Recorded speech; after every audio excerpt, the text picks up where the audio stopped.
Hi everyone, my name is Manor Sidhu, and in today's video I'm actually going to be doing a team report for the VGC European International Championships. I finished 18th in this tournament and was the best UK player at this tournament, which was absolutely unbelievable for me, and I just couldn't believe this tournament run in a sense. It's the first time I made a day two, and it was the first time I've literally game off going into cut. Um, and yeah, it's just been really insane. The feeling, I can't really describe it. It's like even in those moments you're in flow state, but just after the fact, it just felt um, I couldn't believe it. And I hope that everyone has an opportunity to have that kind of emotional feeling, or if you've day two'd or just really want to get to that next level, it's just such an amazing feeling. And I really hope, before I even jump into the team or any of these things in this report, I just want to say thank you so much to all the people who contributed to this run. I'm not going to name individuals. I put out a tweet in that sense about who helped specifically, and I don't want to miss any names. So I just want to give a massive shout out to a lot of people who've really put a lot of time and effort into me as a person, whether that's just around Pokemon or just knowing me outside of Pokemon, friends, family, and yeah, without them and their support and them cheering me on and letting me in a sense be able to do this and help me contribute to help make me get to this point, it's just a testament to them as well as the support system, as well as myself in that sense. And just having the right support system is so important, and having the right mindset and mentality is something that I've learned a lot just playing this game, and also from this whole experience, because truthfully I did the last year's Birmingham, I did EUIC last year, and then I took a big break from the game. I was helping people, I did play Limitless tours, but I didn't go to any regionals besides the Birmingham regional that appeared just before EUIC, and then EUIC was my second tournament of this season. And just for context around that, I was just trying to sort out my mindset, wanted to get my life back on track last year, so I took my time away from the game. And it was just something that I thought was really important to me, and I want to stress that before I even jump in, as well as the support from everyone around me. Just having your life in the right place and being able to know that you're settled really helped me personally, and that's just me speaking about my journey and how I went about it. I know everyone's different. A lot of people spend a lot of time playing this game. I do spend time playing this game and putting time and effort into it, but I love playing paddle. I love playing sports. I always go out with my mates just to get tea and Indian tea, so we call it jar because I'm Punjabi. But yeah, it's just I try to balance my life out, but when I'm really locked in and trying to prep for these tournaments, I really do. So I don't take tournaments really lightly. I try to do as well as I can. And to be honest with everyone, when I say this, I actually message people saying this was gonna be my last tournament this season, and I'll probably come back when Champions came out, or whenever Champions decided to come out. So I don't actually see myself doing any more regionals after this, but I wanted to just share the team, do a team report, do a whole video around it, and because don't get me wrong, there are many teams here, and we'll go over some of these teams here. So you can see we have Bolt Balance, we have Iron Crown, and Iron Crown Side Spam. We have a Gouging Fire team. We also then have Side Spam. Then you have Bolt Balance, a Dozo team, and then you have P2 Ursa. Then you have more Bolt Balance. You have a very unique team, Ava, who I actually versed, and I will talk about that match later in this video. Who used something slightly different with Dragonite, Chien-Pao, with the Raging Bolt and Open Wellspring. You then have another Dozo team, P2 Ursa. We have the Roaring Moon, Tailwind stuff. Again, we've got Tailwind with Ursa Luna. We have Bolt Balance. We have P2 Ursa, and then we have my team, which is Chien-Pao Dragonite, and just hit as hard as you can, and just use really strong Pokemon. So that's the team in a sense, and that's where I finished. I'm 18th. I was the highest performing 10-3 player, and it was just something I always felt I've been playing this game just for complete transparency. I used to play a lot of singles. I grew up like watching like people play Pokemon. I have a Showdown account, like a different one, ages ago when I used to like try and make YouTube videos from like 2013 June. So I have been playing for a while, like Gen 6, NU, RU, like loved that stuff. Obviously just played the game because I loved it and never really like, it just spammed matches on Showdown back then, and then took like a huge break, and being like at uni and then COVID I didn't even play. Like I only started, my first tournament was in 2023, like the tail end of 2023, like the first September, or like Lille, something like that. I think it was Lille was my first tournament in 2023, and then and then I was like did a few regionals, then didn't do that many, and then 2024 happened, end of that, like near Lille again when that new season came out. So I've probably gone to like 9 regionals or so in total, and this was my second European International Championship, or internet in that sense. But yeah, that was just a bit about me. I'm going to now jump into the team report. I like, and I'll share like some of the resources I've used in this video as well. But I like creating my own apps. I do a little bit of vibe coding. I've actually vibe coded a team report app, and I'm just gonna flick through all the slides. But yeah, I vibe coded like a little team report app, similar to like a PokePaste, and you can actually present this. I didn't really want to do slide decks and stuff like that, so I wanted to go about it slightly differently. And this is a shareable link, so I will be sharing this link at the end of the video in the description as well. The URL is like huge, and at the moment I've not got like a database connected, so I'm purely just making this similar to PokePaste but for team reports, because something I noticed just in the community is that we have a lot of team reports. They're done like via like Liberty. I love using Liberty Note and Note just in general when the Japanese players release their teams, because they give like a real rundown of what those teams are like, and some of them are behind the paywall, some of them aren't, and that's perfectly fine. I'm quite open in that sense. I don't really mind, but it's just more so we don't have a comprehensive way to like do a team report, and I feel like standardizing this process would be like a great first step to get more people involved into the game, especially with champions coming out. So I decided to make this, and if anyone's interested in using this or helping me like make this better and effectively being like a product owner, or like helping me shape the direction of this application, I'd love to get your feedback on that. But without further ado, we're going to jump right into it. So this is EUIC 14th of February 2026, finished 18th, and my record was 10-3. That's the rental code at the top right corner. And yeah, just a bit of a summary around the team. As you can see, a lot of Pokemon here. The Chien-Paos, the Dragonites, the Enteis, even Urshifu and Raging Bolt. Every Pokemon on this team has a priority move besides the Flutter Mane. I don't know if Flutter Mane actually gets a priority move, and I'm pretty sure it doesn't.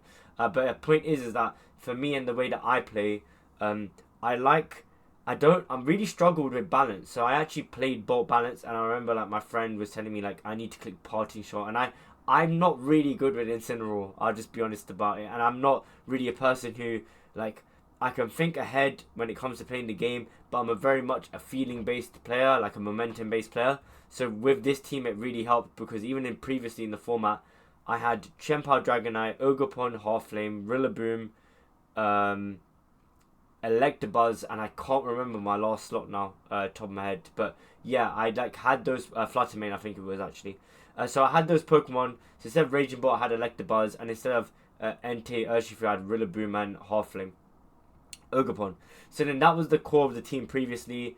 I love building teams, and I love Electabuzz. It's one of my favorite Pokemon, if not like near the top. Aerodactyl for me is like first, but anyway, irrelevant regardless. But point is that when it comes to like building these teams, I realized like I don't really play balance, but I play like aggressive balance. Like I play like really on the front foot. I love like making moves, making plays, like making hard reads on opponents, and I'll talk about how my run went a little bit later in this video. But this is just a testament to some of my friends. Before the tournament before, I actually had a Wellspring in this slot rather than an Urshifu, and I actually went 4-4. I probably should have gone 5-3, or even could have day 2'd, but I made a few critical errors which impacted my run, and I just was playing a little bit silly in my opinion. So I was like talking to some friends, and one of my mates, he's from America, he actually suggested swapping Wellspring out for Urshifu-Rapid Strike, because he says you've got a good feeling of like when to make plays, and if people can't protect, then it's gonna make your life a lot easier. And that's really the crux of the team. Really, is to just to pin your opponent. I like to think that I'm pretty good at starting the game really well and having like leads, and with those leads, it's really overwhelming. Like if you know that there's an opponent's led that 2 Pokemon and they can't, there's no Ghost type, and you've led Dragonite next to Chien-Pao, or you've led an inner focus Pokemon next to your Flutter Mane, like, and that was a lot of the game plans. Just the overwhelming like offensive pressure onto these teams was insane, and obviously having T-Wave and also Icy Wind, a form of speed control on the Flutter Mane, like really helped with being able to like unleash the power of all the Pokemon besides the Flutter Mane. In that sense, and just being able to corner people, put them into positions where they're very uncomfortable in that sense when it comes to the game, because E-Speed's going first. They can't fake out 4 Pokemon cannot be faked out, either due to typing, terror, or ability, and that was like a great thing about this team as well. And yeah, I just designed a team to really like control the pace of the game, and that's the way that I play the game. I like dictating the way the game is being played. I don't really, and that's from an offensive point of view. Like I know balanced players do the same thing, but they're thinking like 3-4-5 turns ahead by making their plays, and they have to think about like in that moment, that micro play, how it impacts the macro of the game. But I'm a lot more of the calculations and numbers person, so I'm like, well, I know Chien-Pao next to Dragonite, how much an E-Speed does. Okay, that means that it will take out that Pokemon that's pressing Follow Me or Rage Powder, and that means I get a slot into the with the other slot like the Chien-Pao or the Urshifu in that sense, or Raging Bolt. So a lot of the way that I play is a lot more like mechanical and math heavy, given the moves that I have. And I'm going to jump into every Pokemon on the team, but you can see here that it's Terra Ghost Pao with Focus Sash, Terra Fairy Raging Bolt AV, Terra Normal Choice Band Dragonite, Mystic Water Terra Steel Urshifu, the Life Orb Entei, and a Booster Speed Flutter Mane with Terra Grass. So the Chien-Pao is primarily like a support role on the team in a way. Especially because of the fact that it has Ice Spinner, so it was there for terrain removal. That was really important, especially in the Side Spam matchup. Having like E-Speed, having Sucker Punch, having Aqua Jet, having Thunderclap, having all of these moves that can just are priority moves with Psychic Train up. It's just a really really struggles. The team really struggles with that. So Ice Spinner had to be the move of choice for Chien-Pao to get rid of the terrain, and just having Sucker Punch was really good because a lot of Pokemon were Terra Ghost. Some of my, like, the Incineroars were Terra Ghost. The Ursalunas were Terra Ghost. So if I was in a situation where I would E-Speed, I would be able to just Sucker Punch that slot as well. So it was a really good pin in that sense. And as you can see here, like, Ice Spinner doesn't really pick up the KOs on like Raging Bolts that much. Most Raging Bolts do live on Ice Spinner. And also at the same time, the Amoonguses did also live in that sense, and even though I was adamant Pao for this team, so I was adamant Chien-Pao, and then I was able to live the Surging Strikes as well, which was a Mystic Water Urshifu, so that was really good, just having the extra 4. But this is just a really basic spread, nothing too crazy. Sacred Sword obviously being for the Dondozo matchups, and yeah, I like Shiny-Pao. I know a lot of people aren't a massive fan of it, but yeah, I like Shiny-Pao, and that's what I use for the team. So the next Pokemon is Raging Bolt. Raging Bolt was interesting, and the spread like kind of evolved over time. It was really like a damage mitigation and speed control role in that sense. Like in the Side Spam matchup, pressing Snarl, being 113 speed being really significant here because 113 speed meant I outsped Landorus as well, Incarnate. So I believe it was like I hit 169 speed. Well, I would, if I Icy Wind with the Flutter Mane, I'd be able to Snarl an Iron Crown, which is special attack booster, and I'd be able to also attack the Landoruses with Snarl as well, so I can reduce the damage on Earth Power, or just Draco it if it wasn't Terra Steel as well, which was really, really handy in some games. But yeah, so that was the main reason for this. Also, just being able to Snarl these Pokemon, especially the Iron Crowns, Tachyon Cutter would no longer actually take out my Flutter Mane, and I'll jump into that spread a little bit later. But the bulk on it was really good. Knowing that like it was a 40 KO with Snarl, and I've added this calc in, and I don't think it was super significant. It was just more so to show that like it did like 27%, which is like a lot of damage, especially when you're icy winding. I know that's resisted. Like Snarl's just gonna chip away at this Iron Crown, and they have to make a play to either pivot it out and lose the booster, or they just let it sit there and it does absolutely nothing, because Expanding Force is not doing a lot to Raging Bolt. That's given how bulky it is with like 108 HP, EVs invested and 36 in SPDF. And defensively, like I wanted to live Ice Spinner most of the time, and you can see there was a 6.25% chance. Crash was obviously a 1 in 3rd, and I didn't verse too many. The 50% onto Ursula Facade was, I think it actually came into play in one of the matches. I actually lived, and then just knowing how much a Draco did into Archerudon just for the rain matchups, because I know that this was important. But as you can see there, the speed tier, outspeeding that special attack boost to Iron Crown was really important, because that was a matchup for me that was really difficult when I was building this team, especially because I got rid of Rillaboom from the first iteration of this team. Side spam was like a big deal here, and just being able to use Flutter Mane as a speed control to Icy Wind, and then just hitting Snarls or even Electro Webs to even reduce the speed of the opponent's Pokemon, it really came in handy. And it was Terra Fairy, and you can see at one point I was 198 like base stat on the Raging Ball, and I actually made it more bulky, and that was an adjustment I made just before the Birmingham Regional. So that was the spread for the Raging Bolt, and that was the reason behind it. So it's mostly for the side spam matchup, for that extra speed control, because Flutter Mane is really frail, and having Electro Webs with this would be really good, because most of my team rely on the Icy Wind or like a drop in speed to be able to really take full advantage of the impacts of these Pokemon if they're not using their priority moves. And that was the reason for the fast Raging Bolt in this case. Dragonite, I've made this the team MVP when you saw earlier in the team report. This was really like useful. Like I love Dragonite, it's one of my favorite Pokemon. It was actually shiny, so I do need to change the sprite on this one. But it was a clean. I call it the cleanup crew, because this Pokemon will just come in and you'll just Terra Normal E-Speed, and it will just literally close out matches. And there was nothing my opponent could do. In some cases, if I'm Icy Winded, I could just click Outrage. And also a really, really good tool, and because it was really important in Birmingham, the Arcanine Hisui was a really big issue for my team. And one of my friends, again, he spoke to me and he mentioned like Aquajet would be a really cool like option here, and that's why I decided to put Aquajet onto the Dragonite, because it was a one-hit KO into Arcanines, especially because Intimidate isn't activated or procced because of Inner Focus, and also a lot of teams having Landorus as well, and just being able to use Aquajet on a Flutter Mane next to Chien-Pao, because it does like around 27 to 35 or 33% in that sense, which is really, really useful. Yeah, so 25 to 30, we can see here, I've got the calculation up there on the screen. So that was really useful, and just being able to have that extra mode or extra move of priority was just really significant. The speed stat being 118, this is to outspeed anything that was 176. I think in retrospect, I probably should have had it such that it was faster than the Ogerpons.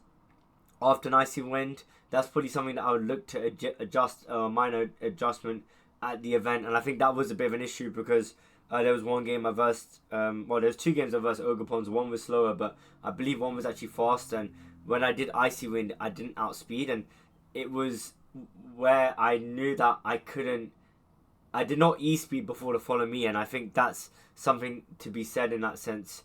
Having that interaction was something that would definitely be a lot better moving forward. And also just the bulk on the spread was really good.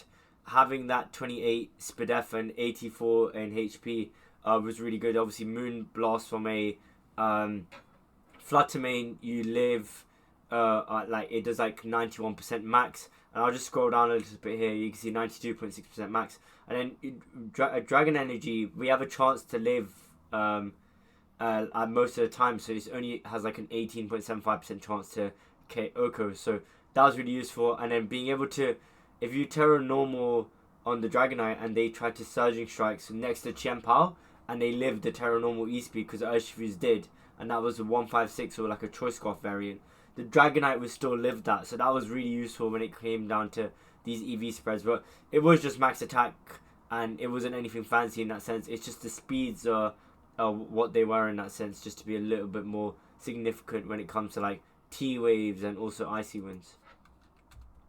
Flutter Mane, this spread like changed so much. I remember I was actually 212 speed in Birmingham Regional. I was 212 speed, which meant I was 301, I believe, after the booster, and that's why it's highlighted in yellow here because it's booster energy.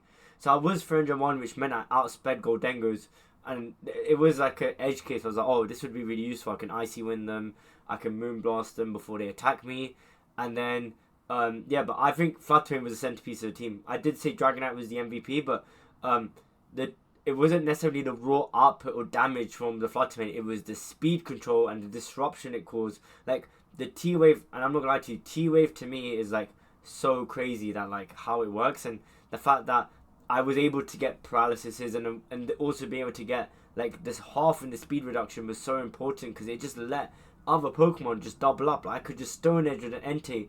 T-Wave, a Gouging Fire, Stone Edge with my Entei, which is Life Orb, and that means the Breaking Swipe doesn't go off and I take that out in one hit. I could just T-Wave like other Pokemon like Dondozos or Tatsus. I can T-Wave that first and I can just constantly attack with my Pokemon. Even though I have priority moves, just being able to T-Wave and really slow down the pace of another person's team, and just having that extra layer of disruption because they might not be able to move because the paralysis really came in clutch in a lot of games. But Icy Wind was the primary form of speed control. Given that the team and how it was EV'd, it was most of the interactions were, does Icy Wind, after an Icy Wind, does this Pokemon outspeed whatever? And we'll notice that as we go on for the last two Pokemon that left to be said in this sense. But yeah, Terra Grass being super useful here. The P2 Ursa matchup was an absolute nightmare for me before this tournament. I went over it with so many people, and then a friend of mine suggested just going Terra Grass on the Flutter Mane, especially because the Terra Grass meant that it couldn't be Rage Powdered.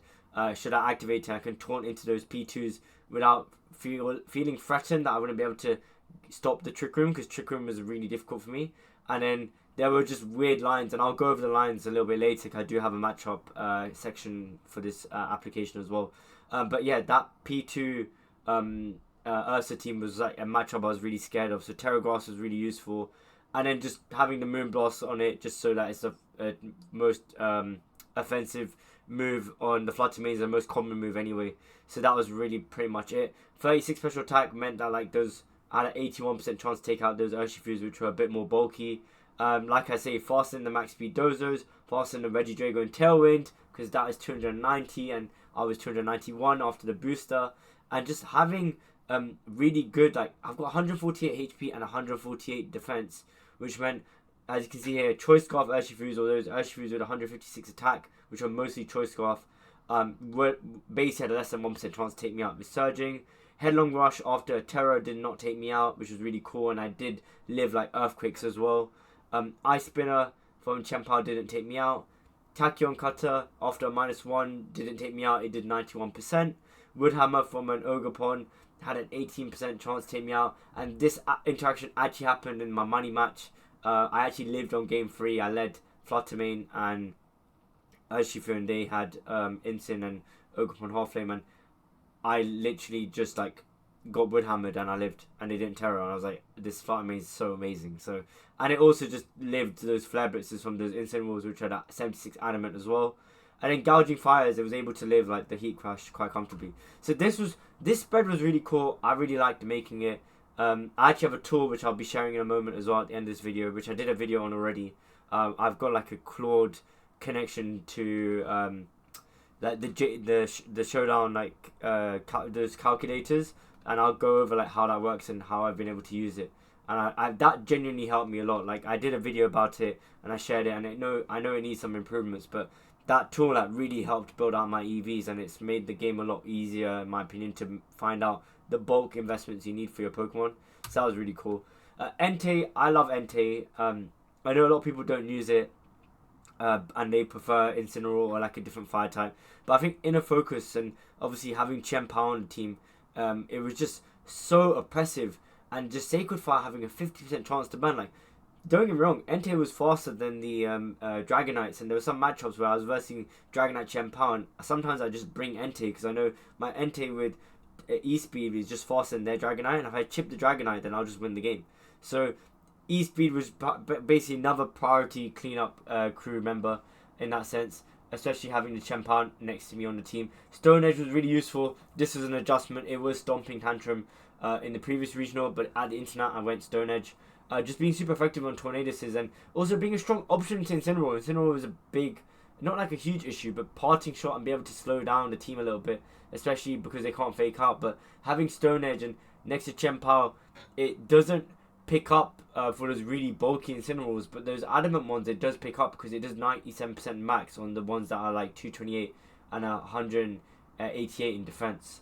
So there are like, it was likely that the Stone Edges did take out. Some Stone Edges lived, Instants lived the Stone Edge, but it was just having that much pressure on that Pokemon, knowing and in those end games you can E-Speed it or Aqua Jet it or just do whatever it needs to just to get rid of it. Especially because they can't fake out the Dragonite or the Entei, and then the Flutter Mane can just also take it out with an attack because they can't fake out either. But this is the most important thing, like knowing that I have a chance to also take out those Amoonguses as well. Like sacrificing to that Amoongus with Life Orb just does 100% to those that are 244 and Bold 156. And the really cool one, and I'll go over this, and this is the tool that I was using, was that the Mystic Water Urshifus, Surging Strikes, with the EV investment, I actually lived twice, so I could E-Speed twice, and there were end games where if I Terra Normal E-Speed and they Surging, and I E-Speed again, I would win the game. And this was another interaction I wanted to make sure that was really good, and that was something I discovered with my AI tool. And also on top of that, the same thing for Landorus. Like if they Earth Powered and I Terra Normal E-Speeded, I could then E-Speed again. And then this Pokemon being at 138 speed, significant for two reasons. One is, which you can see on the screen right now, it outspeeds the Flutter Manes with after an Icy Wind, if it's 205 speed in that sense, with no booster. And then more importantly, because some of them are choice specs, some of them are focus sash, very few are focus sash, but some of them are choice specs, but then also if they're choice specs, they're slower anyway. But just being able to be faster than that for peace of mind, because some games, the booster energy Flutter Manes might have swapped out and swapped back in, thinking that they'll be okay in that sense to clean up later in the end game because they're faster than all my Pokemon naturally. But having that interaction was really cool. And then, like I mentioned earlier, having Thunder Wave to then be able to Stone Edge the Gouging Fires because you're faster than Gouging, because Gouging is, I believe, 137 or 136 after being paralyzed, because it's 256 speed on the Gouging Fires. So that was a really cool interaction that I was aware of. And same here in that sense, 252 attack, max attack, enough speed F so you can live those Earth Powers comfortably in Terra Normal E-Speed twice. 68 in HP, so you're at 199, because before it was like 202 for HP, which is incorrect for Life Orb. Obviously you want to maximize your Life Orb, like damage taken from Life Orb, you want to beat any value that's above 5 and above, just because of Pokemon rounding. Anything that's like 205, if it's 10% is 20.5, but it cuts down to 20. So you basically, there's a marginal benefit for you being at the 5th value or higher in that sense. So yeah, that was why I've dropped it down to 199, and I used my AI tool to help with the EVs on this. But Terra Normal E-Speed amazing, Sacred Fire Burns really crucial, really pivotal to help the team in that sense, to have a little bit more sustain as well, because like Incineroar obviously has Intimidate, but being able to burn, obviously reducing the damage of physical attackers by half is just so significant, and it came up quite a lot of times. But it did really come in clutch to like outspeed those Dragonites in those end games where you just Terra Normal E-Speed or just E-Speed, keeping without using your Terra, because they had a Chien-Pao on their side of the field. So that was really cool. So, and last but not least, new addition to the team, and this EV spread is like crazy, because if I'm honest with you, a lot of people don't really go that like offensive on Urshifu, and I was at one point I was max attack. I was like, max attack, Mystic Water.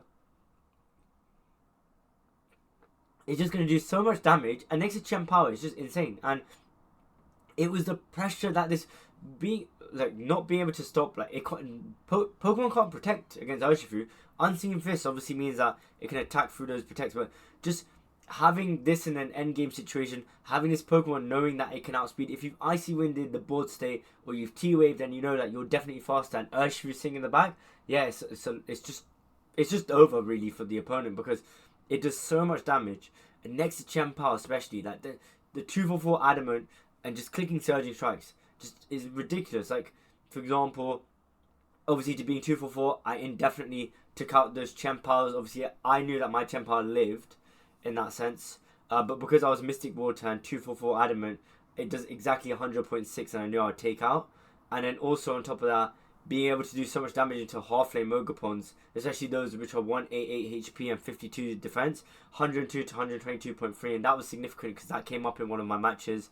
And just having enough, obviously, speed F and HP to be able to live the thunderclaps from the Raging Bolts most of the time. It has a 6.25% chance to Oko.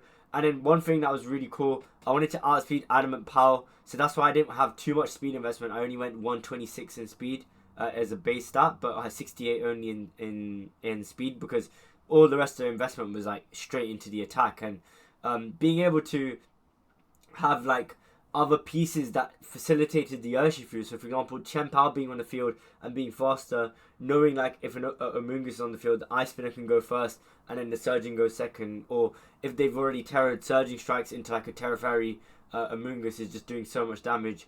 And just being able to be Terra Steel as well, that was a really massive change that my friend told me about. It was actually Water, and I just wanted to just click Terra Water Surging with this much attack. But Terra Steel came in clutch. A good adjustment into the side spam matchup. That was something that I did bring sometimes as well. The Urshifu did come in the back. And then also the Bleak Wind not doing a lot of damage with Terra Steel. And Terra Steel being really good in this, the E-speeding Dragonites, the scale-shotting Dragonites, and also just other moves like Breaking Swipe as well.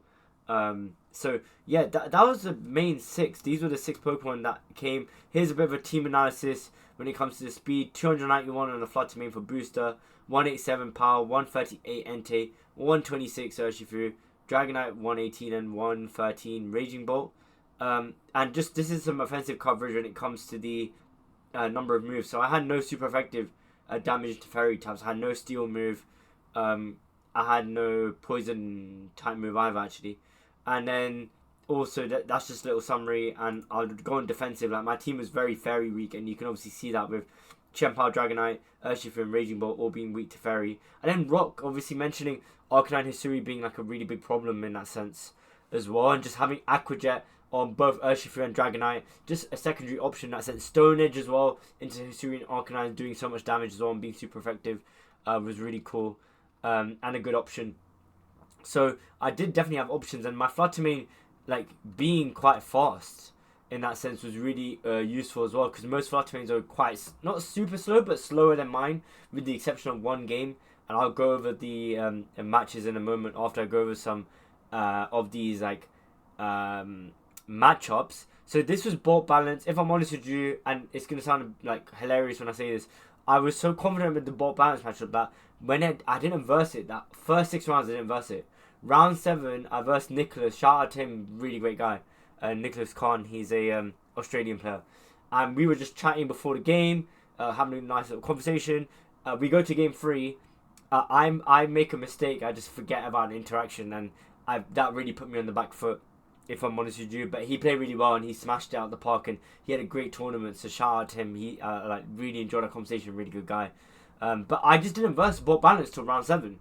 So I was 6-0 at this tournament, and then round 7 I versed Bolt Balance, and I was like, I forgot what I do, and and I had to speak to some friends after like making the day 2. I'm like, guys, like, in my head this is how it works, and I think that's something to take note of as well. Like for me and the way I operate is I love to know my matchups. I love to know like my how I'm doing against certain teams, so I just have a feeling for it, and then okay cool, if I need to make an adjustment during the set, I trust myself to make the adjustment, but I just have to have a game plan that I'm confident with, just so I can scope out like the first game I'm going with this game plan, and let's see how that goes. So I've written down a game plan here, and I've just taken like a balance spread, balance paste here, and with some of the speeds, and this is like the interactions of these Pokemon. I know like balance obviously has a different take. Sometimes there's no Lando, sometimes there's like no Pao, and Lando's still there, and like there are like different ways to play balance. But I just took this version of the team, and most of the time it was the same. It was leading Flutter Mane and Entei, especially not being able to be faked out.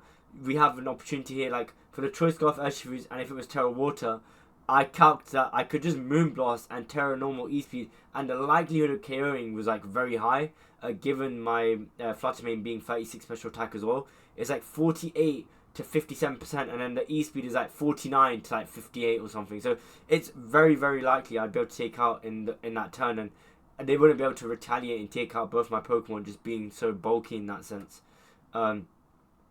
And then, yeah, like, being able to Icy Wind Landorus's, being able to just click Sacred Fire. Also, just having Stone Edge to call out some of the Rillaboos being Terra Fire as well. That was really useful. And Landorus is Terra Steel, so if I Icy Wind and Sacred Fire that could also KO it. Instant taking really strong damage into Stone Edge. And just not being able to be faked out, knowing quite confidently I can just Moonblast Stone Edge into Incineroar, take it out. And then if they would hammer my Flutter Mane and take it out, I'm in a really good position here, because I can either bring in my Chien-Pao or I can bring in my Dragonite. And Dragonite into this team is like really good because they can't really hit it. And if they do bring in their Raging Bolt and they Terra, like, I've also can just Sacred Fire it and just Terra normal E-Speed, because I have that option to do that in that sense. And they obviously have Protect and there's moves to be made. But most of these Pokemon, like, you got an AV Rillaboom, you got Urshifu, which is Choice Scarf, so it doesn't have Protect. So you have outs in that sense to be able to damage your opponent and really put on the pressure. And like those instants, even though it's safety goggles, they don't really have Protect. It's fake out Party Shot, knock off Flare Blitz, and you know then you can attack that slot quite freely. Even if I wanted to double the Rillaboom, I could have kind of had my pick of the litter in that sense. And then Dragonite Chien-Pao being really good, just being able to spam E-Speed with next to Chien-Pao is just with Terra normal if you've still got Terra available. It's so useful. And then also just being able to just click Outrage as well if you get to that point in the game where they just can't attack. They've got like a Landorus and you can just Outrage, and they've got no Terra Fairy, and you've got a Chien-Pao, you can just Ice Spinner into the Raging Bolt, or you can just Ice Spin Landorus and just click Outrage and just take out the Raging Bolt. So yeah, it was just really cool to like be able to pin these teams. So to be fair though, I was quite fortunate I didn't verse it too early on. I think I did verse it early on. I still would have been okay because I would have worked out how to adjust into his team, and it probably would have put me in good stead for the rest of the tournament anyway. So that's just one matchup there. This matchup, the P2 Ursa one, this is the one that gave me the most headache. This is one that I probably spent so much time on that people knew that, like, if I joined on a Discord call, like, we would be talking about this matchup. So that was the same. Like, you can see here, like, Flutter Entei is just leading most of the time, and it's in this matchup very similar. Obviously Terra Grass being really important here so that the taunt could go into the P2 without Rage Powder activating, and also if they're Mental Herb as well, like, the taunt isn't wasted on the Amoonguss. I know it shows Rocky Helmet up here, but if it is Mental Herb, I'm glad I went Terra Grass and listened to my friend, because I can just taunt into that P2 and just Sacred Fire. It was really awkward though, because there were some games where, like, the stronger line, and I know that my friends and I had this conversation, and I'd love to hear your thoughts in the comments about this, and if someone like wants to go over this team and play it themselves.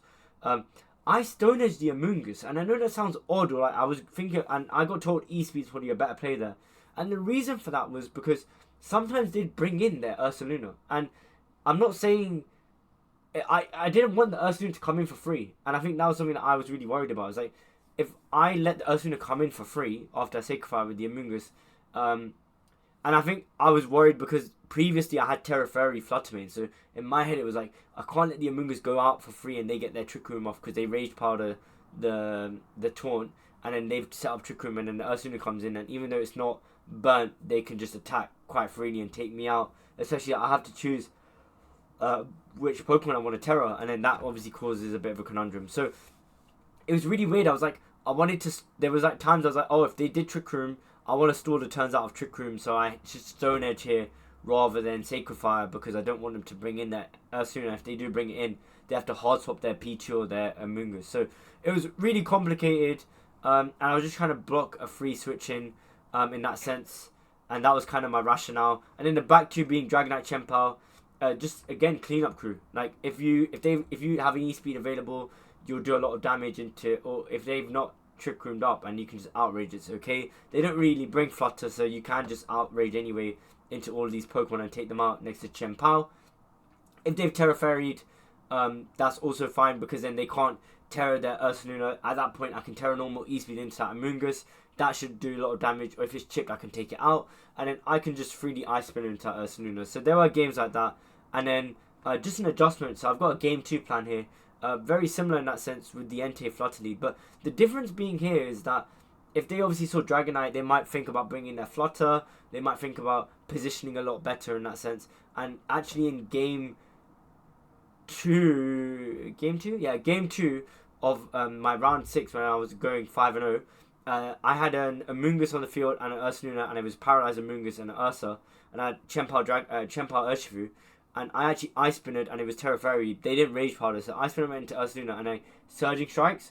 And because obviously I have 2/4 Adamant with the Mystic Water, it just does so much damage. And being able to have Terra Steel as well, because then you resist the facades, and also just knowing that I can take a hit from the a Flutter Mane as well, in that sense, should they bring it. Surging Strikes and not being able to protect is just, I can get to just attack everything on this team, and Ursaluna's not going to take it well. P2 is going to take a ton of damage. Incin's not taking it well and probably going down. Even Urshifu-Rapid Strike itself probably takes like 40%. And then the Flutter Mane on these teams, yes, they're bulky, but as in next to Chien-Pao, the Surging Strikes is just doing too much damage.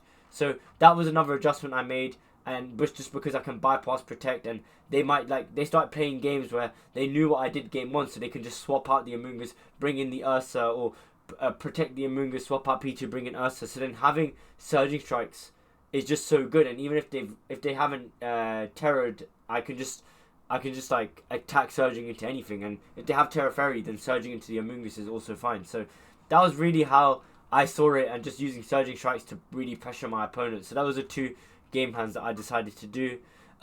This is the Gouging Fire team with Ting Dozo. This was a bit difficult as well. I did get bailed out a little bit with paralyses, but I always led Entei Flutter again. I had to rely on some burns. I can't taunt this Dozo because of Oblivious, and they did Sand Tomb usually and Yawn. So I just started T-waving the Dozo and started Sacred Firing into this Ting-Lu just to make sure I can bring its damage down and just burn it, because that was a really big deal. And if I did want my Entei to stay on the field for a bit longer, I had the freedom to also just protect as well, since I was Life Orb. And then also, like I said, the T-waving into Gouging Fire so you can Stone Edge it, because sometimes they led Gouging next to Ting-Lu. And then Sacred Fire, just being able to burn everything on his team, and just super effective into Goldengo, burns the Dragonite, super effective into Power, burns it, probably takes it out, burns the Dozo because it might be useful in some cases, burns Ting-Lu, and then obviously can't burn the Gouging, but that's when you have Stone Edge. So it was just a way, like, Entei was basically my damage control in a sense, similar to how like the speed controls on the Flutter Mane and also on the Raging Bolt, and also damage mitigation with Snarl. It's the same with Entei. Entei is my physically like damage reducing Pokemon in that sense.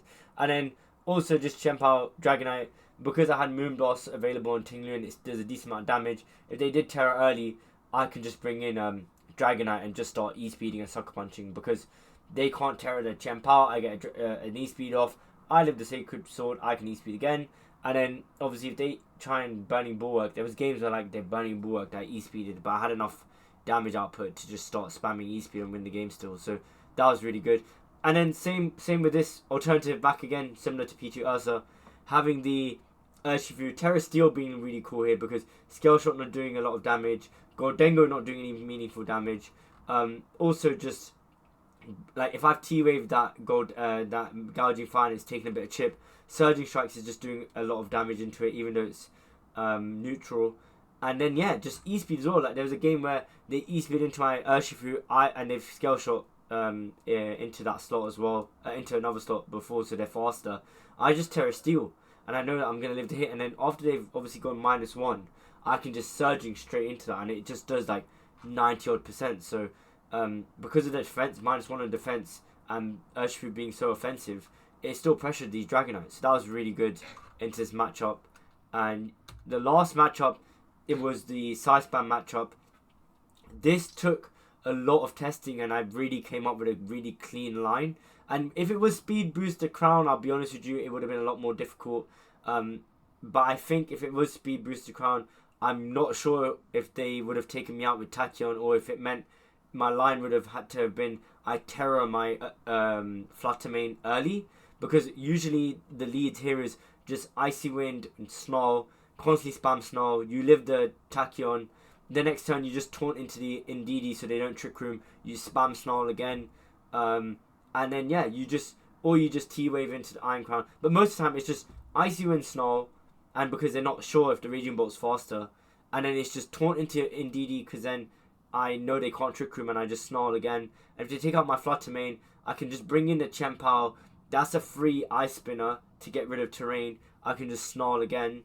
And on -3, even though special attack booster, Pao, I'm pretty sure should be able to live that. So, and even if it doesn't, like, I have if I do have Terra available, I can just Terra my Pao and just Terra Ghost it, Ice Spinner, Snarl. But also just bring in Dragonite. Dragonite's faster anyway. So knowing that the Dragonite is faster, and if they have Terra or if they haven't, all they can do really is what? They're going to Terra Fairy, follow me, Outrage into that, and I just spam Snarl again, and then at that point, the Iron Crown's not doing a lot of damage. Or it's about to go down anyway, because it's like the third hit of Snarl. So those are like my alternatives, but also knowing that I could E-Speed as well if the terrain's gone, especially if Chien-Pao comes out first, and then being able to just E-Speed everything on his team is really, really useful, especially because the terrain's no longer there. And then the Dragonite living the Dragon Energy, and it only having an 18.75% chance to take out. E-Speed obviously going first in that sense, but even then, just knowing that it can live that is really useful, so that I'm happy to bring the Dragonite. And adjustment again, obviously Raging Bolt, Flutter is the lead here, but the Urshifu being bulky, and just knowing that the Tornadus isn't doing a lot with Bleak Wind. Regidrago, even though it has Earth Power, it also then has the Dragon type move, so it's being Steel Terror is really useful here. Expanding Force not doing a lot of damage into Iron Crown, and just being able to just Icy Wind, Surging stuff, and just having a game plan where you can just Surging Strikes quite freely, because there's like Terra Steel on it. It just meant that like I had options, and being able to know that you have options, and it is sometimes not great to really change from your game plan if it's working. And even in round 1, like I changed from my game plan and I lost in game 2, and in game 3 I just stuck to the game plan and just won the game.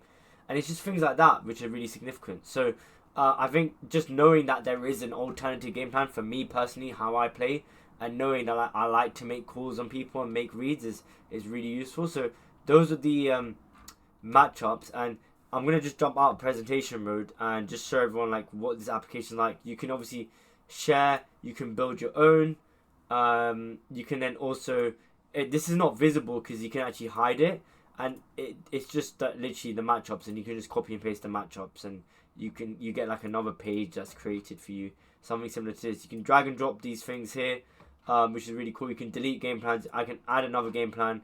You select a Pokemon, and yeah, you can just really maneuver them wherever you want. So that's just something I've worked on. I've added a place to optionally add replays. It could be YouTube, it could be Showdown as well. I didn't want to do like stuff that other people have done where it's like win-loss stuff. It's more so like, okay, you're at a regional and you want quick access to this document, what can you do? So that was kind of where my head was at for building this tool. I'm going to click build your own, and if I click on new team, if I just load a sample and analyze the team, yeah, so this is similar. It has light mode, it has different, I have like different generations, so you can see the sprites get updated. So to Gen 6, if I go Gen 3, the sprites are slightly different, the colors are green. If I go to Zacian, the colors are then blue, and then Koraidon's red. Just a tool that I've been working on. I'll share this with the community, but that was just a really quick thing to just show you guys about the team overall, and you've got light and dark mode, and that's the rental code. Okay, so I'm now going to jump into the team like matchups. So the first matchup was Hard Trick Room. This is like very similar where you just need Flutter and Chien-Pao, Raging Bolt, or Flutter, Raging Bolt, and you just spam Snarl constantly. You try to taunt the slot, you Snarl, you just keep on spamming Snarl. You know that you're gonna live. It was I believe that team was actually Life Orb had Terrain, so Snarl was actually getting the special attack drops. If it was Covert Cloak, it probably would have been a little bit more difficult. But yeah, like I was quite fortunate. Got a couple crits, like T-Clap critted the Torkoal and it press eruption, it was on like 1 HP. So stuff like that just happens when you play, fortunately or unfortunately, in that sense. The Dragonite Chien-Pao team was quite interesting. I just remember like leading raid Entei and just being able to just Sacred Fire, and especially because if I look back at this team again, it was the choice of Urshifu with the Terra Water. I knew that Moonblast Terra Normal E-Speed would take that out most of the time, so I had options in that sense. So that was really like good for me, and they also had Aquajet, which was quite nice to see that like it picked up in that sense. But yeah, very similar to me. Played it like somewhat similar to me, but I just felt like, and sometimes I'll be honest with you, like I lost games against Dragonite Chien-Pao, and I sat there and I thought to myself, I'm just gonna copy your game plan and just play better than you. And sometimes that just is the case. And for me, just knowing that I have that confidence, knowing that like someone's using Dragonite Chien-Pao and they're beating me, that means that Dragonite Chien-Pao might be the thing that I need to bring myself. Or you know what, you're bringing Dragonite Chien-Pao, I'm gonna bring Chien-Pao and Entei because I know my Entei outspeeds your Dragonite, and I can Terra Normal E-Speed you before you do anything to my power. My power Terra Ghost is really useful here and stuff like that. So that was a lot of those matchups, and even against the Ting Dozo team, this went to game 3. This was really tight. I just T-waved and like had to just Sacred Fire, burn, and attack my opponent and clean up again with the Dragonite Chien-Pao and the back to myself. Yuto Kimura, this was the individual Japanese player who actually, they went 17th at EUIC. So you can see there, like they went 11-2. So it was really weird. Like they lost against me and lost their round after, and then just went undefeated for the rest of the tournament, which was insane. They were 3-2 and then went 11-2, and it's just like insane to me that they went 11-2 and then unfortunately they didn't make the cut, just given that they did top 16. And it just reminded me, and while I was a little bit upset afterwards and I found out, it was like, well, if I won in one of my sets earlier, if I won round 12 and then won round 13, I would have been in top cut. So but that's just how the game is sometimes. It just doesn't work out. But yeah, so this matchup was really weird. Yuto played it slightly differently in the sense that they led Instant P2. Then they hard swapped into Amoongus in Ursa Luna, and I'm like, what is going on here? And I like taunted the Ursa, and I just Stone Edged, or I Stone Edged the Ursa, and I taunted the Amoongus, one or the other. It was like really weird, but I was like, okay, you know what? Hard swapping was really difficult for me, and that like really, like hard swapping for some reason against me just works most of the time. So that was something that came up, and I just like really got scared, and I was like, you know what? I'm just gonna have to stick to my game plan. It didn't work out the way it was meant to. Okay, cool. Now second game comes, same lead. I'm like, you know what? This time they're gonna swap. I'm gonna call out the swap. I'm gonna Sacred Fire into that slot, which I think I did, and I remember that paying off. And then game 3 happens, and I do something slightly differently, where I actually do press taunt, and I do actually click Sacred Fire again or Stone Edge, and they try to Trick Room on their P2, and that's when I knew like, okay, I've won the game now because I've stopped the Trick Room and I'm able to actually get damage off on that instant. I think because they might have parting shot. I believe he might they might have parting shot there rather than not parting out, U-turned rather than attacked. So that was like a really good set. I ended up winning that in game 3. Forehand was really great. Like all of my opponents were really great, like great sports in that sense. And I had quite a bit of luck against Forehand in that sense that I got a paralysis on T-Wave, which mattered because they wanted to Sacred Sword my Entei, and it also were going to CC it, which probably would have taken it out, or it would have like changed the game on its head. And there was also like cool plays that I made in that sense, and they played it really well. They Burning Bulwarked, and I should have made the play of protecting and self E-speeding, but I didn't want to go like too crazy with it in that sense, because I just don't trust myself making that kind of play. So I just E-speeded into Burning Bulwark, and then I just spammed Suck Punch E-speed so that if they're Burning Bulwark, I just Suck Punch so I don't get the damage into the power for the burn, because I can't have both Pokemon being burned. It's not going to work. And then yeah, and then there was like turn 1 of game 1, I Icy Winded and Sacrified into Annihilate and Gouging Lead, and I knew that the Annihilate was going to be faster than my Entei. I just had a really strong feeling about it, and even though it's Defiant, I Icy Winded it because it was Terra Steel, and I thought to myself, they're gonna try and Final Gambit me, and sometimes you just gotta make the play of Icy Winding and Sacred Firing, and I Sacred Fire Icy Wind, and it's got like 10 HP, and they sit a Final Gambit into my Entei, and I just felt so good that it was like I was making those kind of plays. Jorge Vega, really good sport. really tough opponent, and this was the second time I versed P2 Ursa, and it was game 1 I played it really well, played it the way I needed to. Game 2, I think like their play was they had to play to. I played to paralysis activation on Rage Powder on the Amoonguss, so I Ursa with my Chien-Pao and Urshifu, I Ice Spinner and surging into the Ursa, expecting that to be redirected. They don't redirect, and their Ursa's on like 40% HP, and they've already used Terra because Terra Fairy Amoonguss. So I Spinner the Ursa and take it out, and then surging goes off. The first surging strikes hit goes off, and I'm like, oh my lord, I don't think this is going to take it out. The second one goes off, and I'm like, it's super tight here, and I'm really not sure. The third one goes, it takes out the Amoonguss, and if it did not take out the Amoonguss, and there was 2 options here. If it doesn't take out the Amoonguss and it paralysis happens, I win the game still, I think, because they've got P2 in the back. I get to just I can just like Sacred Sword it, P2 and just surging into the Amoonguss, or I can just Ice Spinner and surging into the P2 or whatever I want to do in that sense. It doesn't really matter. I can Ice Spinner into the Amoonguss and surging into P2, because if they choose to protect, as in I probably should attack the Amoonguss, but regardless, point is there are options, and like that could have been a case. Another case would have been they got the paralysis activated and they can't do anything, or they could have spoiled the Urshifu, and that causes problems because the Amoonguss has protect, so they can protect Trick Room. And then if I try to call a protect and I spin it out and they protect and they do get Trick Room off, I probably lose the game, to be honest with you. So that was really tight. That was game 2. I won that. Like I said, Nicholas was a great sport, amazing set. Went to game 3. They went for like 5th place in the event. So just slightly missing out, unfortunately, on the automatic qualification for Worlds. MDB, a friend of mine in that sense, we chat quite a bit whenever we're at regionals. I just knew, I'll be honest, like game 1 happened and I was like, okay, I'm getting spun up here and this is a bit of a problem. And then I realised some interactions.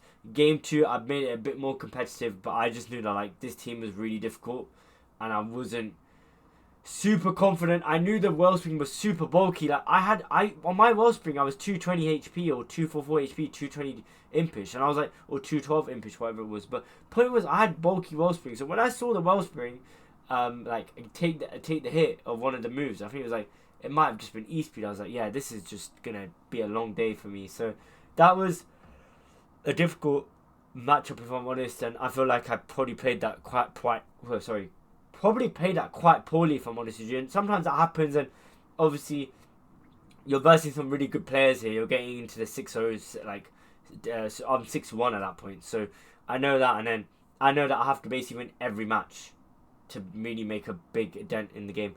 Kian Campbell, great sport as well. Had an Arcanine Hisui version of the team that I was playing. Game 1, I lose. Game 2, I win. And like I said, sometimes if someone's going to play Dragonite Chien-Pao, you just have to play Dragonite Chien-Pao and just copy what they do. And that's what I did in Game 2. I won. And then Game 3, I knew that the win con actually in this game is my Entei and also my Terra Ghost Pao, which was really important. It had to be Terra Ghost Pao to clean up. And it did. And that was the case. And I won that match. And that kept me in the tournament. And that was the last game of Day 1, Phase 2. And then the rounds after, like, you're in a flow state. When you get to these points in these tournaments, you're just in flow state. And the way to describe that is, like, you have a feeling. So, for example, against Cheong, I led Flutter Entei, and I think I just Thunder Waved, like, straight off the rip in front of an Amoonguss Flutter Mane, and I knew they just weren't going to Rage Powder, and I just Sacred Fire into the Amoonguss. And it's just plays like that you just make, and it works out for you. And look, if it doesn't work out, you always need to do a cost to benefit analysis of what would happen there. And even in a game 2, I was in a winning position, and then I believe, like, I think it was a missed target potentially on one of my Pokemon for Outrage. I can't remember now. It might have been a different set, but they played well game 2, and then game 3 happened, and then game 3 was the game where I actually Terra Grass Taunt into the Amoonguss, even though that sounds really odd because I was always T-waving the Flutter Mane. It was because I wanted to Terra Grass because it was boosted special attack, which meant I would live the Shadow Ball from the Flutter, and Taunt meant they couldn't spore like my Entei and even if they try to go for like anything like Rage Powder afterwards, I know that I can just Sacred Fire into that slot with Icy Wind, or just taunt that Flutter anyway if I wanted to stop a substitute going off and getting a free Sacred Fire into that slot, or doubling into the Amoonguss. So I played that really well, and I ended up cleaning up that match and winning. And that's when they decided to drop. Mark, Spanish player, Dozo, Tatsugiri Dozo, and this was like really difficult. They always led Dragonite Dozo in game 1. They beat me. Game 2, I realized, okay, Terra Ghost Power wins me this set, and I made like a call where I actually Sacred Sword into the Dragonite, and they Terra Normal, and they E-Speed, and I protect my Entei and Sacred Sword into the they E-Speed into my Chien-Pao. I Sacred Sword into the Dragonite and take it down really low. Entei is able to come in and just E-Speed to take out the Dragonite because it's faster. I get Ice Spin off into the Tatsu, and that like really helps my game. And then game 3 was something similar where it's Tatsu, Dragonite, I've got Entei, Pao, and I Terra Ghost, but this time I protect my Entei and I Ice Spin at the Dragonite even though they have Terra available, because in my head I'm like, they're going to Helping Hand E-Speed. What do? They Helping Hand, they E-Speed, and it goes into the protected Entei. Ice Spinner takes out the Dragonite, and in the game, like the Tatsu was so low, even if it Terra Steeled, E-Speed would have taken it out. And I think I actually just end up Sucker Punching and Sacred Firing into the power, into the Flutter, because I knew I'd live the hit. So, yeah, that was how that game went down, and I ended up winning it. Ava, like, credit where credit's due. Like, this game, they played really well. There was like, they even said to me like, you missed a couple moves, but I don't think it really mattered. They led Wellspring Raging. It was like really after the team EVs were released, and the Raging was basically really, it was like calm nature. It was crazy to me how they decided to do it. So they like, and this matchup, I remember looking at it and analysing. I'm like, Heatran's just a massive problem into my team. I know I obviously have Urshifu, but like also having the Wellspring there, and then Dragonite Chien-Pao, just I know how good Dragonite Chien-Pao is given that I play it all the time, and it was overwhelming. Game 1 I played really poorly and they played really well, and like they just outplayed me, and I was like, fair play. And in game 2 I made an adjustment. I played it well. I think there was a turn I probably should have E-Speeded the Heatran, which I didn't, which then impacted the game, but I still think because they had Terra Ghost available on Chien-Pao, they would have won the game because they would have had a pin on my Dragonite against a Chien-Pao with Terra Ghost.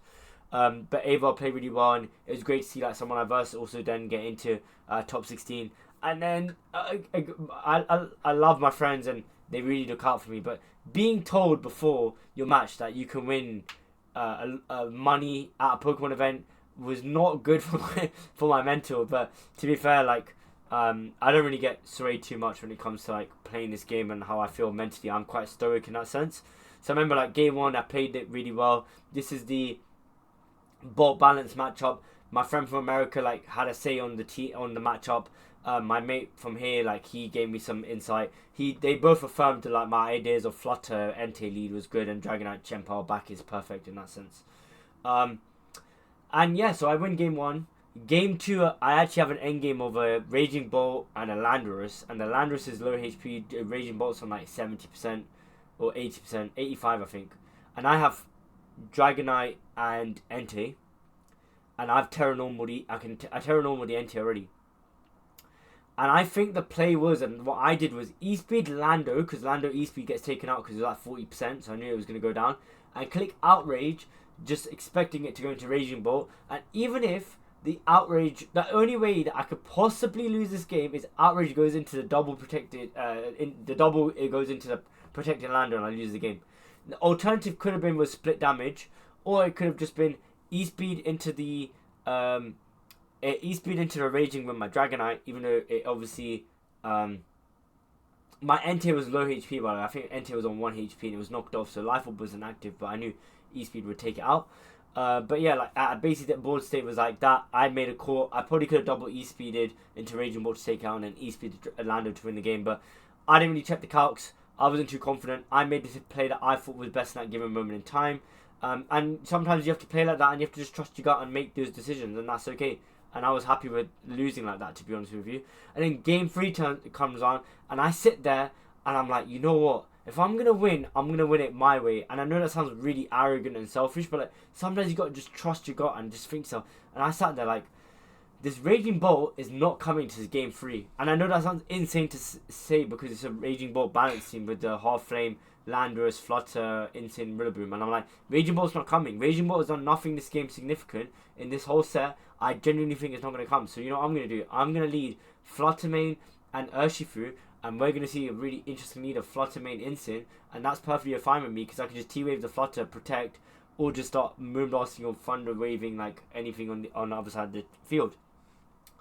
And my friends are watching. Some of them are watching. I don't really like people watching me. I get a little bit nervous if I'm honest with you. And I feel like I fumbled. The amount of locals I've gone to where people watch me play and I'm low-key about to fumble the match is insane to me. So I don't really like people watching me. But my friend was watching and I was like, you know what? I know they're watching. I don't care. I'm going to go out my way and win it my way or lose it my way. And I have to live by those decisions. And even if I did lead Urshifu and they led the same time, led the same they have done every game, which was Flutter Mane Insane, I was fine. Oh, I just realised there was an insane play I made where I brought in my Chien-Pao and I sucker punched the Terror Ghosted Insane, and because no Intimidate, it took it out in one hit. So that was a really cool interaction I saw as well, which helped me because in game 3 I lead Flutter Urshifu and they lead Ogerpon Wellspring and Insane, and I'm like, oh, this is perfect because I know that if they Flare Blitz me, my Flutter lives.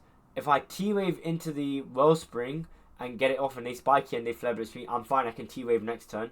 Or, what I do one better, I could even Icy Wind and then Surging into the Ogerpon Half Flame. And the only way that gets, I don't even think that gets punished, because if they Terror Fire, then I just take it out immediately in like 2 hits or 1 hit, potentially. Or I think it's probably 2 anyway. But yeah, so that's what I thought, and that was my rationale. I T-Wave into the Ogerpon Half Flame. They fake out, obviously, into my Insane, which I've protected, expecting me to, like, not protect and just go for an attack. Woodhammer comes out from the Ogerpon. I'm like, oh, sugar, I can't remember if I live this calc. I live on 7 HP. And that was a difference maker, because then the turn after, I click Icy Wind, because I'm like, even though with the recoil, I wasn't too confident at the time with the Half Flame. And I should have known with, like, it was like a little bit bulky, but I wanted to guarantee take it out. So I was like, let me just Icy Wind here and Surging. So I Icy Wind, it misses the Half Flame, and then Surging goes off, and I see the first hit. I'm like, yeah, I'm taking out this Half Flame. So it was okay. They then they knock off into my Flutter Mane. I bring in my Pao, they bring in their Flutter. I protect my I double protect actually, and they Terror Ghost their Insane, and they try to do something cheeky like Icy Wind Flare Blitz into my Urshifu, expecting me to Terror Steel. So then I'm like, okay, I can't make that play. So then I end up actually, and I think I knew in the interaction that I was faster than, I can't remember properly top of my head, but I remember like making like a certain play where I've actually Surging Striked into the Flutter Mane and taken it out, because I've Terror Steeled that turn.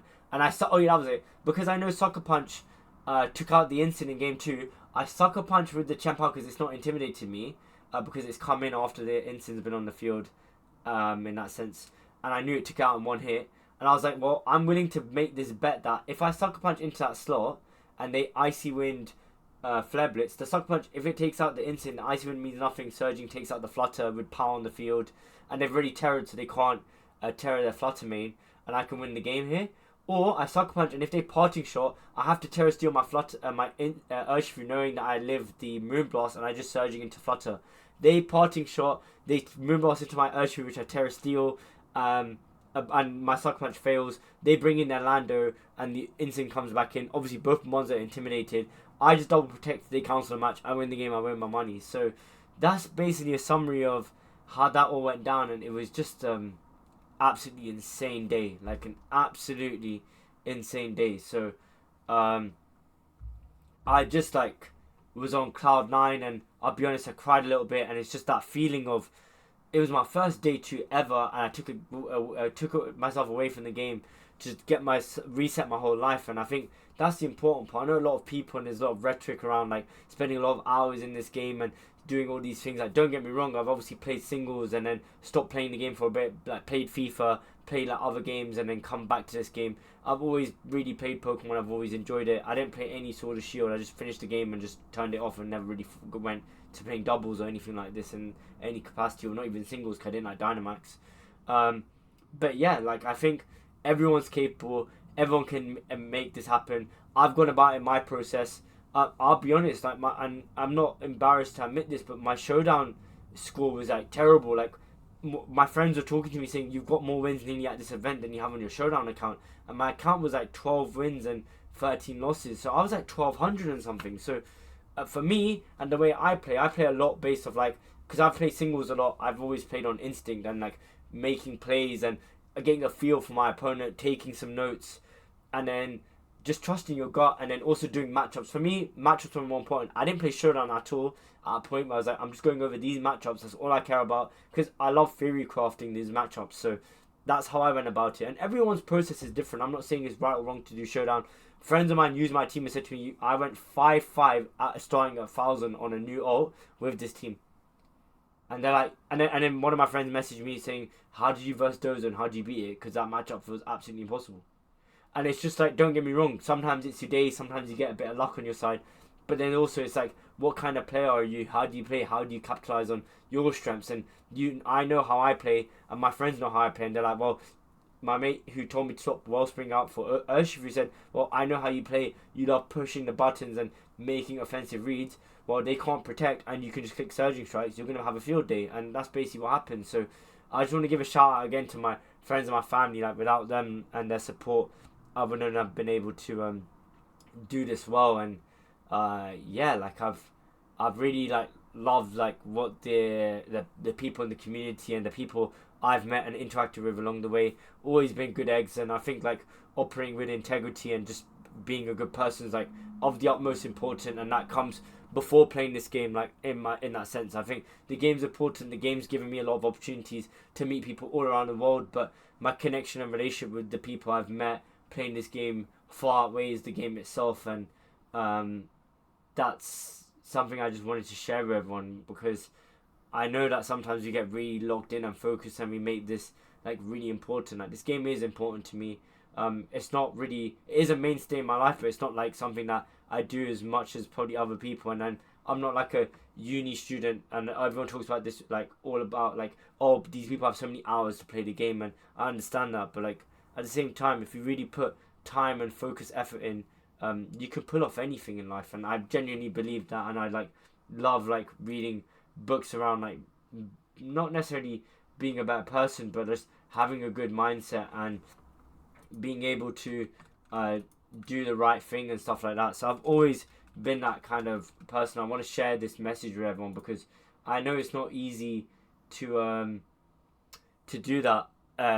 Sorry, not to do that. I don't think it's easy to be like, oh, everyone has this time, everyone like it has these things, but like I play sport, I go see friends, I go out, I do all these things, and anything's possible if you put your mind to it. And that's the kind of frame I want people to be in, because I know it's not easy to always be there, and it's not easy to always be like, oh, like everything's amazing. And if you do need to take a step away from the game, like, there's no shame in that. Like, there's nothing wrong with that, to decide that, you know what, this isn't working for me, and I'm not really at the place I want to be at, to consider myself someone who really wants to like play the game right now. And that's okay. And I think that's something that I encourage a lot of people to do.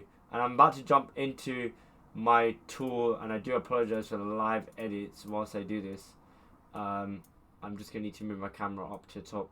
I did ramble there a little bit, so I do apologize for that.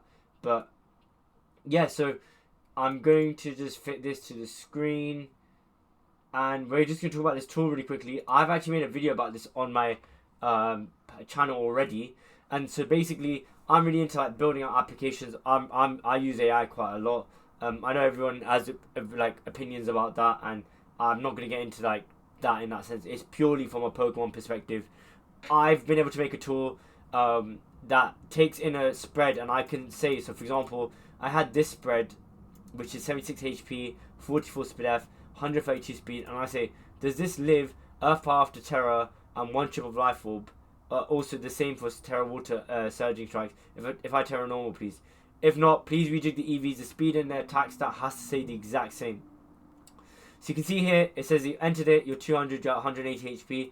It survives the Earth Power, but it didn't actually live the Terra Water Surging Strike. So it actually, the problem was that it was too high. And then it goes through this whole process of min-maxing. I said, it's an Earth Power from Landis Incarnate with Life Orb, not Flutter Mane. So there is some things where I had to like tune these things and make these slightly different. And Sheer Force was an interaction I needed to fix. But ultimately, it then says to me that I need to just maximize for 124 defense because the Sheer Force interaction wasn't working. But I've then asked it, oh, what's the spreads that you have on these Pokemon? And it does pull data from the Showdown JSON file. Shout out to Sugar, sorry, I need to think now. Oh, Oddie, that was it. He did a video about like the speed tiers on that VR tool, but then he spoke about something called Chaos Stats. So I've been able to grab the JSON file from the Chaos Stats and plug that into here. And if you ask what reg and what information it pulls it from the most recent month. So if I ask it now, can you do me a spread? It will just then decide, oh, I'm going to pull up the spreads from February now because we're in March from the JSON file. So it actually consistently updates that, takes the most recent pull of the Showdown JSON file for that regulation that you're in. So if it's 156 adamant, I do ask it that. Then it says to me, oh, look, optimized spread is 84 HP, 252 attack, 36 defense, 4 speed F, 132 speed. Then it says to me, that's your final stats.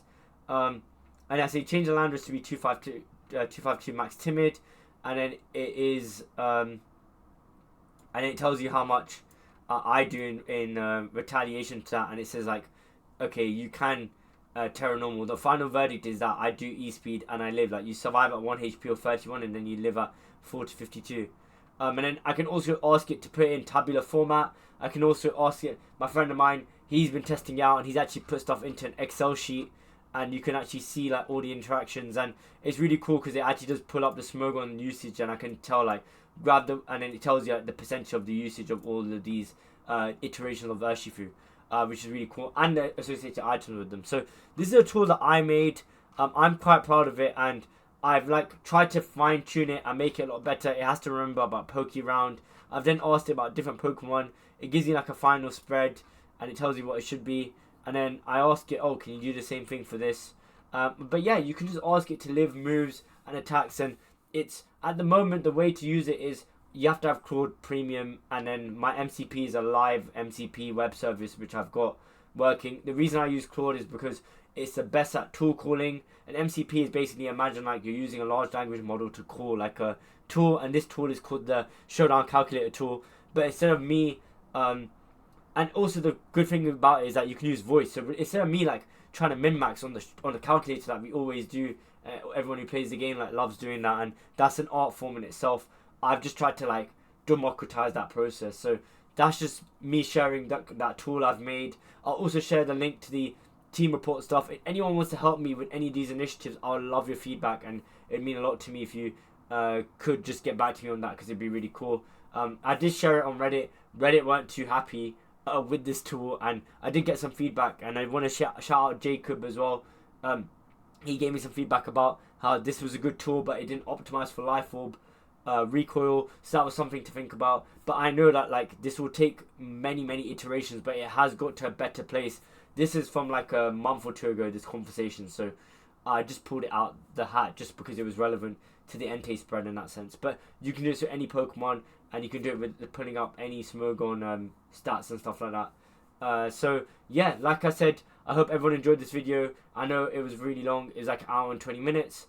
But yeah, like I said, have a good mindset, be a good person, do your thing, like just work hard, and have strong integrity. These things are really important, and I'm not saying that they are necessarily directly correlated to like Pokemon, but I just think that like if you have the right mindset, you're around the right people, you're positive, and you keep yourself on the straight and narrow, like life just rewards you. And that's what I genuinely believe, and that's kind of the way I've been raised. And I just feel like life is about moments, and sometimes you have to grab the moment, and I definitely did that.